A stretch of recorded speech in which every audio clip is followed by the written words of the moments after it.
मोर 29 नং क'क्राझार पश्चिम समष्टित total हरु डांगर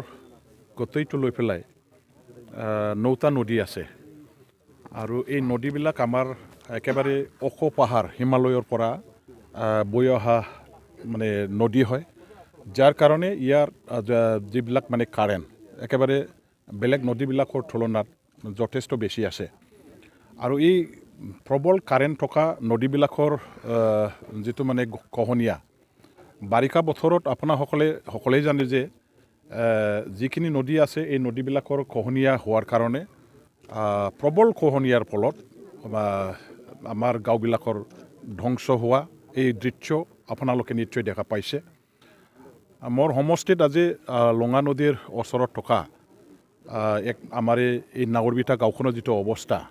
ইয়াত আহি পেলাই সবৰে মনটো বেয়া হয় মোৰ মন একেবাৰে বেয়া হৈছিল যে এই গাঁওখনত আমি ৰক্ষা কৰিব নোৱাৰিলে মানুহবিলাকৰ অৱস্থা কি হ'ব এওঁলোকৰ ভৱিষ্যত কি হ'ব ক'ত যাব বিভিন্ন ধৰণৰ সমস্যাৰ ইয়াত ৰাইজে আমাৰ তেখেতসকলে সন্মুখীন হ'ব লগা হৈছিল একমাত্ৰ লঙা নদীৰ বানপানী আৰু গৰাখহনীয়াৰ কাৰণে যাৰ কাৰণে মই অসম চৰকাৰৰ ফালৰ পৰা SOPD ফাণ্ডত মোৰ সমষ্টিৰ নদীবিলাকৰ কহনিয়াটো প্ৰতিৰোধৰ কাৰণে এটা পদক্ষেপ ললো যে এই স্যাংচনবিলাক যাতে গভৰ্ণমেণ্টে দিয়ে আৰু গভৰ্ণমেণ্টৰ পৰা স্যাংচন বিচৰাৰ এটাই মাত্ৰ মোৰ উদ্দেশ্য যে এই গাঁওসমূহৰ য'ত নেকি কহনিয়া হৈ আছে নদীসমূহৰ কহনিয়াৰ কবলৰ পৰা ৰাইজক উদ্ধাৰ কৰাৰ স্বাৰ্থত এই সমষ্টি বাকি ৰাইজক ৰক্ষা কৰিবৰ কাৰণে গাঁওসমূহক ৰক্ষা কৰিবৰ কাৰণে চৰকাৰৰ পৰা মই আঁচনিবিলাক খুজিলোঁ বিচাৰিলোঁ আৰু জলসম্পদ বিভাগৰ মন্ত্ৰী ডাঙৰীয়া দেৱে পীযুষ হাজৰিকা ডাঙৰীয়া দেৱে আৰু মুখ্যমন্ত্ৰী ডাঙৰীয়া দেৱে সহযোগ কৰাৰ কাৰণে তেখেতসকলে মোৰ যিবিলাক সমষ্টিবাসী ৰাইজৰ অভাৱ অভিযোগ ভালকৈ তেওঁলোকে উপলব্ধি কৰি গাঁওসমূহক ৰক্ষা কৰাৰ স্বাৰ্থত আজি টোটেল মই যিমানখিনি আঁচনি মুভ কৰিছিলোঁ 9টা আঁচনি আছিলে এই আঁচনিসমূহক একেবাৰে গোটেইখিনি স্যাংচন দি দিলে যাৰ কাৰণে মই অসম চৰকাৰক ধন্যবাদ দিছোঁ যে মোৰ সমষ্টিত যে ইমানখিনি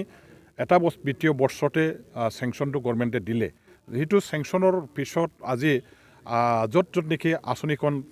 ধৰা হৈছে ৰূপায়ণ কৰিবৰ কাৰণে এই আঁচনিবিলাক ৰূপায়ণ কৰাৰ পাছত গাঁওখনৰ যিটো কহনিয়াৰ কবলত পৰি ধ্বংস হোৱাৰ মুখলৈ মানে দিশলৈ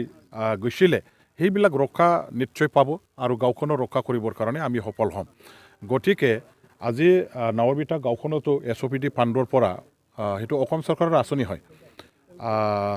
1,50,00,000 টকাৰ এটা আঁচনি আছিলে সেই আঁচনিৰ এতিয়া কাম আৰম্ভ কৰিবৰ কাৰণে আজি আধাৰশিলা স্থাপন কৰা হ'ল এইটো বাৰিষা বতৰ অহাৰ আগে আমাৰ এই কৰালি বতৰতে কামখিনি শেষ কৰি পেলাই গাঁওখনৰ ৰাইজক আমি ৰক্ষা কৰিব লাগিব সেইটো আমাৰ এটা দায়িত্ব আৰু এই কামটো অতি সোনকালে কাইলৈ পৰহিৰ ভিতৰতে তেওঁলোকে আৰম্ভ কৰিব কন্ট্ৰাক্টৰে জনে পাইছে হি কামখিনি কৰিবৰ কাৰণে ইতিমধ্যে আজিৰ পৰা ষ্টাৰ্ট কৰিছে বুলি মই ক'ব পাৰোঁ আজিৰ মই ৰাতিপুৱাৰ ভাগত দুটা ঠাইত আধাৰশিলা স্থাপন কৰিছোঁ এটা হ'ল গঙিয়া নদীৰ পশ্চিম পাৰত থকা আমাৰ নৰ্থ মুছলমানপাৰা গাঁওখনৰ অৱস্থা একেবাৰে বেয়া সেই গাঁওখনে আজি গঙিয়া নদীৰ প্ৰবল গৰাখহনীয়াৰ কবলত পৰিছে মানুহবিলাকৰ ঘৰ বাৰী ধ্বংস হৈছে ভেটি মাটি ধ্বংস হৈছে ৰাস্তাত মাতাউৰিত থাকিব লগা হোৱা অৱস্থা সেইটো আমি দেখা পাই আছোঁ গতিকে এই গাঁওখনক ৰক্ষা কৰাটো সেইটো মোৰ এটা দায়িত্ব আছিলে আৰু আজি আমাৰ অসম চৰকাৰৰ কৃপাত মই তাতো এটা আঁচনি দিছোঁ আৰু এই আঁচনিখনৰ ৰূপায়ণৰ কাৰণে আজি তাতো এটা আধাৰশিলা স্থাপন কৰা হ'ল সেইটো শেষ কৰি আজি নাৱৰবিটা গাঁওখনত আমাৰ লঙা নদীৰ যিটো কহনিয়া প্ৰতিৰোধৰ আঁচনি 1,50,00,000 টকাৰ ইয়াৰ আধাৰশিলাও স্থাপন কৰা হ'ল আৰু ৰাইজ চবে ভাল পাইছে তেখেতসকলে আশ্বস্ত হ'ব পাৰিছে এই আঁচনিখন ৰূপায়ণ কৰাৰ পাছত ইয়াৰ দ্বাৰাদি গাঁওখনৰ নিশ্চয় ৰক্ষা পাব গতিকে তেখেতসকলে সোনকালে এই আঁচনিখন ৰূপায়ণ কৰাটো বিচাৰে এই গাঁওখনৰ ইয়াৰ ৰক্ষণাবেক্ষণৰ কাৰণে এটা স্কিম আঁচনি দিয়াৰ দ্বাৰা দি যে ৰাইজৰ উপকাৰ কৰিবলৈ এটা সুযোগ পালোঁ ইয়াত উপযুক্ত ঠাইত মই এটা আঁচনি দিব পাৰিছোঁ বুলি ময়ো অনুভৱ কৰিছোঁ